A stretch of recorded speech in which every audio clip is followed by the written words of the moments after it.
பைபிளை வாசிங்க.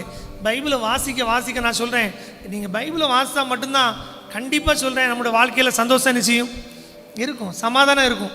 நீங்கள் வேறு என்ன செஞ்சாலும், நீங்கள் ஊழியத்துக்கு கொடுத்தாலும் பரவாயில்ல, நீங்கள் என்ன செஞ்சாலும் பரவாயில்ல, நம்மளோட வாழ்க்கையில் சந்தோஷம் இருக்கிறது கஷ்டம்தான். நல்லா பைபிளை வாசிங்க, ஜெபம் பண்ணுங்க. கர்த்தர் நிச்சயமாக நம்ம குடும்பத்தை என்ன செய்வார் சொல்லுங்க. நீங்கள் செய்வதெல்லாம், யார் செய்வதெல்லாம் வாய்க்கும்?